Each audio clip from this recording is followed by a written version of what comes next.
Hello students. आज हम लोग डिस्कस करने वाले हैं प्रीवियस ईयर जे एडवांस क्वेश्चन जो कि स्ट्रक्चरल आइसोमेरिज्म टॉपिक से पूछे गए हैं।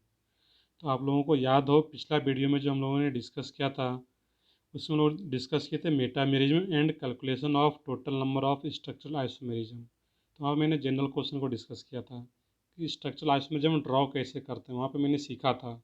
तो जो लोग उस वीडियो को नहीं देखे हैं पहले उस वीडियो को देखिए, मैं डिस्क्रिप्शन में लिंक दे शेयर कर दूंगा। पहले आप उस वीडियो को देखें फिर आप यहाँ के क्वेश्चन कर पाएंगे जी एडवांस लेवल के। तो चलिए हम लोग स्टार्ट करते हैं यहाँ पे। बट आप लोगों से रिक्वेस्ट है जो इस चैनल पे न्यू हैं तो पहले चैनल को सब्सक्राइब कर दें, वीडियो को लाइक कर दें। चलो हम लोग स्टार्ट करते हैं। तो फर्स्ट क्वेश्चन है इसमें जो कि एडवांस 2019 में पूछे गए हैं। तो मैंने इस क्वेश्चन को मॉडिफाई किया है। क्वेश्चन वहाँ पे पूछा गया था जो कि 2019 में पूछा गया था क्वेश्चन, उसमें ये था कि वहाँ पे पूछा गया था कि स्ट्रक्चरल आइसोमेरिज्म के साथ साथ स्टीरियो आइसोमेरिज्म क्लियरली मेंशन था क्वेश्चन में कि structural isomers plus stereo isomers. But मैंने यहाँ पे सिर्फ स्ट्रक्चरल आइसोमर्स का क्वेश्चन लिया हुआ है। तो उसमें कितना रहेगा यहाँ पे, बट जब स्ट्रक्चरल आइसोमर्स ड्रॉ कर लेंगे तो फिर हम लोग स्टीरियो आइसोमर्स भी उसी स्ट्रक्चर में से निकाल पाएंगे वहाँ पे। तो सबसे पहले स्ट्रक्चरल आइसोमर्स ड्रॉ करना बहुत इंपॉर्टेंट रहेगा यहाँ पे। तो सबसे पहले मैं क्वेश्चन रीड करता हूँ, calculate total number of structural isomers of cyclic ether. इसको अंडरलाइन कीजिएगा आप लोग, cyclic ether with the molecular formula C4H8O। Molecular formula क्या रहा है इसका, C4H8O। तो सबसे पहला मैंने बताया हुआ था पिछले वीडियो में कि सबसे पहला काम क्या होता है ऐसे क्वेश्चन के लिए कि जो मोलिकुलर फार्मूला गिवन है उसका DU निकालना, डिग्री ऑफ अनसेचुरेशन। इसका जो डिग्री ऑफ अनसेचुरेशन होगा इस केस में यहाँ पे है वो क्या आ जाएगा, यहाँ पे ये 1। कैसे निकालते हैं डिग्री ऑफ अनसेचुरेशन, इसके लिए मैंने एक सेपरेट वीडियो अलग से बना रखा है। इसका भी मैं लिंक जो रहेगा वीडियो का वो डिस्क्रिप्शन में शेयर कर दूंगा। तो पहले आप DU कैसे निकालते हैं तो वो जाके देखिएगा, क्योंकि ये सब लिंक टॉपिक रहता है। तो पहले DU निकालना अगर आ रहा होगा तो फिर आप लोग इसको अच्छे से समझ पाएंगे। तो DU1 आ गया, और DU1 का जो मीनिंग है वो वहाँ पे बताया गया, मैं यहाँ पे भी रिपीट कर देता हूँ कि DU1 का मीनिंग क्या है, आइदर वन रिंग और वन डबल बॉन्ड। क्या मीनिंग रहेगा इसका, आइदर वन रिंग और वन डबल बॉन्ड। तो यहाँ पे जो क्वेश्चन में बोला जा रहा है कि total number of structural isomers of cyclic ether, that means ring बनाना है वहाँ पे और एक ही रिंग बनाना है। DU1 का मतलब क्या था, एक रिंग होगा या फिर एक डबल बॉन्ड। तो डबल बॉन्ड तो होना नहीं है क्योंकि यहाँ पे साइक्लिक ईथर बोल रखा है, तो रिंग ही बनाना है, साइक्लिक ही बनाना है वहाँ पे। ये क्लियर हो गया। और जब एक रिंग बन जाएगा तो इसके अलावा कोई डबल बॉन्ड, ट्रिपल बॉन्ड और कोई दूसरा रिंग भी पॉसिबल नहीं है यहाँ पे। तो चलिए हम लोग स्टार्ट करते हैं ड्रॉ करना यहाँ पे। तो सबसे पहला काम ये रहेगा इस केस में कि मैंने बताया था कि C4H8O साइक्लिक की तरह एक ऑक्सीजन भी बीच में रहेगा और 4 कार्बन है। तो सबसे पहले मैक्सिमम साइज का जो रिंग होगा उसको ड्रॉ करना है। एक ऑक्सीजन को भी बीच में रखना था यहाँ पे है, और इसके अलावा 4 कार्बन का रिंग, 4 कार्बन भी रहेगा वहाँ पे रिंग में ही। एक तो ये पॉसिबिलिटी है यहाँ पे है। इसका DU क्या रहेगा यहाँ पे, 0, सॉरी DU1 रहेगा इस केस में। एक ये स्ट्रक्चर पॉसिबल है। दूसरा स्ट्रक्चर जो रहेगा यहाँ पे 5 मेंबर में तो पॉसिबल नहीं है, यहाँ पे है 4 कार्बन और एक ऑक्सीजन का रिंग बना रहा है यहाँ पे। अब 3 कार्बन और एक ऑक्सीजन, ऑक्सीजन को तो रंग रखना ही रिंग में क्योंकि साइक्लिक ईथर बनाना है। तो सबसे पहले अब यहाँ पे एक काम ये कर सकते हैं, यहाँ पे हम लोग 4 मेंबर का रिंग बना लिया एक ऑक्सीजन को रखते हुए रिंग में, और एक कार्बन को बाहर कर दिया कि मिथाइल ग्रुप को। अब इस मिथाइल ग्रुप को यहाँ पे रखें, या फिर इस केस में हम लोग यहाँ पे भी रख सकते थे, इस केस में ओ एक यहाँ पे रख सकते हैं हम लोग। कुछ लोग अगर ये सोच रहे हो कैसा भी रख सकते हैं हम लोग यहाँ पे है इस टाइप से, तो ऐसा कुछ लोग ड्रॉ करते हैं तो ये और ये सेम हो जाएगा, तो फिर इसको नहीं लेना था यहाँ पे। इसको मैं हटा देता हूँ। तो 4 मेंबर रिंग में, 4 मेंबर साइकिल की तरह में, और इसके अलावा कोई पॉसिबिलिटी नहीं है यहाँ पे।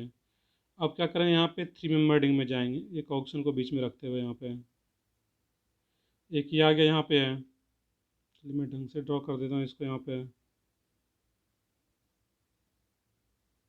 एक ही आ गया। अब यहाँ पे 2 कार्बन को बाहर रखना था, तो एक पॉसिबिलिटी तो ये है कि इसी कार्बन पे दोनों को लगा दिए, दोनों मिथाइल को। एक पॉसिबिलिटी और भी रहेगा यहाँ पे है, इस केस में क्या होगा कि एक दोनों अलग अलग कार्बन पे आ जाए मिथाइल ग्रुप, यहाँ पे दो कार्बन को बाहर रखना है, दो मिथाइल ग्रुप को बाहर रखना है, या फिर दोनों कार्बन को मिला के एक इथाइल ग्रुप भी बना सकते हैं हम लोग यहाँ पे, इस टाइप का यहाँ पे। अब इसके अलावा और कोई पॉसिबिलिटी नहीं है यहाँ पे। तो टोटल नंबर अगर चेक करेंगे इस केस में, स्ट्रक्चरल आइसोमर्स की सिर्फ बात कर रहा हूँ, ये क्लियरली मेंशन है यहाँ पे कि सिर्फ स्ट्रक्चरल आइसोमर्स से मैंने एडवांस के क्वेश्चन को मॉडिफाई करके यहाँ पे, वहाँ पे हिस्ट्री भी पूछा गया था। तो यहाँ पे जो टोटल स्ट्रक्चरल आइसोमर्स रहेगा वो कितना आ जाना है इस केस में यहाँ पे 6। इसके अलावा कोई और पॉसिबिलिटी नहीं है यहाँ पे। तो ये मेंस वाले जेई एडवांस में तो क्वेश्चन पूछा गया था 2019 में। अब ये मेंस में क्वेश्चन आ सकता है इस टाइप का यहाँ पे जेई मेंस में, सिर्फ स्ट्रक्चरल आइसोमर्स पूछ लिया जाए तो फिर क्वेश्चन सिंपल हो सकता है, उसको ड्रॉ किया जा सकता है। तो ये मेंस का बहुत ही अच्छा क्वेश्चन है, तो इसको आप देख के जाइएगा। चलो अगले क्वेश्चन की तरफ बढ़ते हैं। तो इसका आंसर क्या आया था फर्स्ट क्वेश्चन का 6। नेक्स्ट है इसमें, the correct combination of names for isomeric alcohol with molecular formula C4H10O। ये भी क्वेश्चन यहाँ पे ये एक अच्छा सा क्वेश्चन है जिसमें कि isomers plus IUPAC naming plus common name सब कुछ टेस्ट किया हुआ है जेई एडवांस। तो जेई एडवांस का ये खासियत होता है क्वेश्चन में कि क्वेश्चन एक है बट इसमें बहुत सारे कंसेप्ट वो पूछ लेते हैं वहाँ पे। तो ये एक ध्यान रखना रहेगा। तो सबसे पहले यहाँ पे कितने डिफरेंट टाइप के स्ट्रक्चरल आइसोमर्स हो सकते हैं वो ड्रॉ करना है यहाँ पे। Correct combination of names of isomeric alcohols, ये भी क्या बनाना है, अल्कोहल्स ही बनाना है, ईथर नहीं बनाना है, एक ये भी ध्यान रखना है। आइसोमेरिक अल्कोहल, तो सबसे पहला काम अभी मैंने बताया था कि जो मोलिकुलर फार्मूला गिवन है C4H10O, उसका क्या करते हम लोग वहाँ पे ये DU निकालेंगे। इसका जब DU निकालेंगे इस केस में, तो DU क्या आ जाता है इस केस में यहाँ पे 0। और DU जैसे 0 आ गया तो यहाँ से क्लियरली पता चल रहा है कि कोई भी रिंग नहीं होना है, कोई डबल बॉन्ड या ट्रिपल बॉन्ड वगैरह नहीं होना है, यहाँ पे सिर्फ ओपन चेन रहेगा इस केस में। चलो हम लोग ड्रॉ करते हैं। तो सबसे पहले मैंने बताया था कि ओपन चेन अगर ड्रॉ करते हैं इस केस में यहाँ पे है, तो सबसे पहला काम है 4 कार्बन है, तो 4 कार्बन का एक ओपन चेन बना लेते हैं इस केस में यहाँ पे इस टाइप का, और यहाँ पे एक OH लगा देते हैं। तो 4 कार्बन भी आ गया, 1 2 3, यहाँ सीधा 1 2 3 4, 4 कार्बन और एक OH। अब देखना कि इस कंपाउंड का नेम क्या रहता है यहाँ पे। तो इस कंपाउंड का जो नेम रहेगा IUPAC name and common name दोनों देखना है। तो इसका जो कॉमन नेम रहता है यहाँ पे 4 कार्बन है, नॉर्मल ब्यूटेन है, उसी में एक OH लगा दिया गया, दैट मीन्स नॉर्मल ब्यूटेनॉल। इसका नेम क्या रहेगा, कॉमन नेम नॉर्मल ब्यूटेनॉल। और इसका देखना है IUPAC नेम, तो IUPAC नेम हम लोग नंबरिंग करके करते हैं वहाँ पे। तो इसका जब हम लोग IUPAC नेम देखेंगे यहाँ पे, तो ये क्या रहेगा 1 2 3 और ये 4। तो इसका नेम क्या रहता है, ब्यूट सेचूरेटेड है, दैट मीन्स AN। और किस पोजीशन पे है OH ग्रुप, फर्स्ट पोजीशन पे, 1 ऑल। दैट मीन्स इसमें अगर देखेंगे C ऑप्शन को आप, तो उसका कॉमन नेम क्या रहा था, normal butanol and butane 1 ol. तो common name and IUPAC name दिया हुआ है, तो ये C ऑप्शन मैच कर रहा है यहाँ पे। नेक्स्ट है इसमें यहाँ पे है, तो एक तो ये आइसोमर आ गया जिसमें कि क्या रहा था C यहाँ पे है। चलिए मैं एक दूसरा ड्रॉ कर देता हूँ, यहाँ पे जगह है। अब क्या करना था इस केस में, जो OH ग्रुप था यहाँ पे है, तो 4 कार्बन और यहाँ पे एक ये OH था। अब इस केस में क्या करते हैं हम लोग यहाँ पे है, तो ये जो OH को फिक्स रखते हुए यहाँ पे इसको हम लोग और भी अरेंज कर पाएंगे यहाँ पे। और इसको अगर अरेंज करते हैं वहाँ पे है, तो एक ये पॉसिबिलिटी रहेगा इस केस में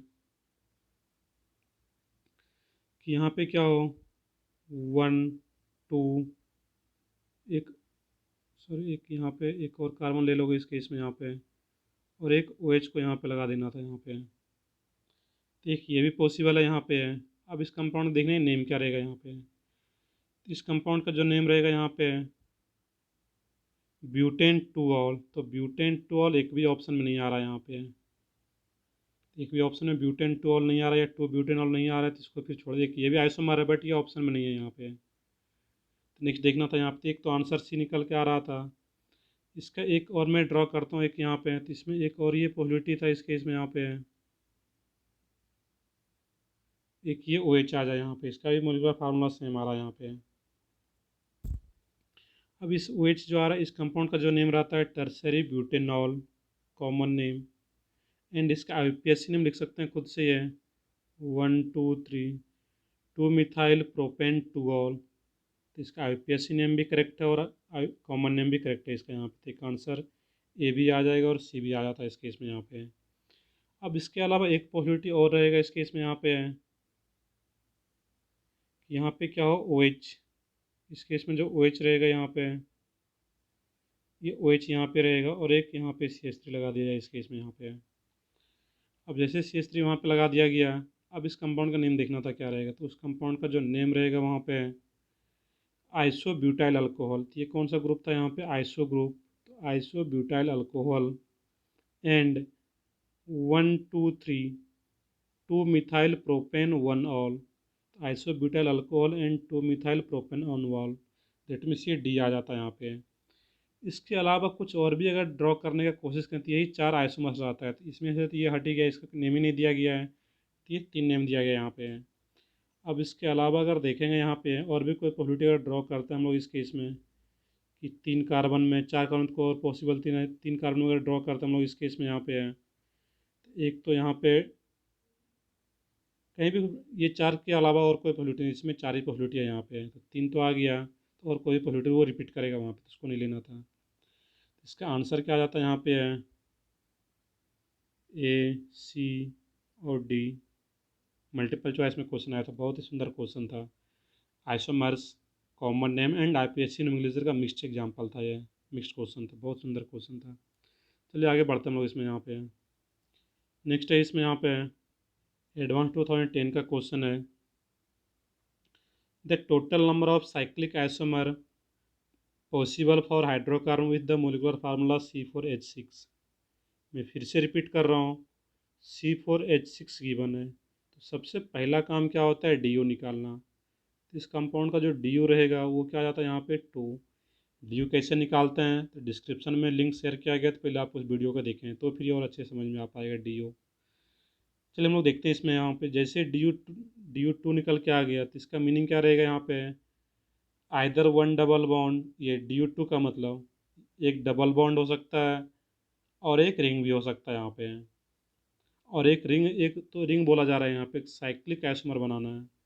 और जब साइक्लिक आइसोमर बनाना है, या तो 2 रिंग हो जाए या फिर क्या हो, एक रिंग एक डबल बॉन्ड हो। ये पॉसिबिलिटी है यहाँ पे। दोनों रिंग नहीं हो सकता है वहाँ पे, दोनों रिंग भी हो सकता है बट दोनों डबल बॉन्ड नहीं होगा, क्योंकि जब दोनों डबल बॉन्ड ही हो जाएगा तो एक साइकिल नहीं बन पाएगा फिर वहाँ पे। तो यहाँ पे एक साइकिल हो सकता है और एक डबल बॉन्ड, या फिर दोनों साइकिल ले सकते हैं इस केस में यहाँ पे। बाकी डी यू टू का डिफरेंट डिफरेंट मीनिंग होता था, वो मैंने बता रखा है डी यू, जहाँ पे हम लोगों ने डिटेल में पढ़ा था।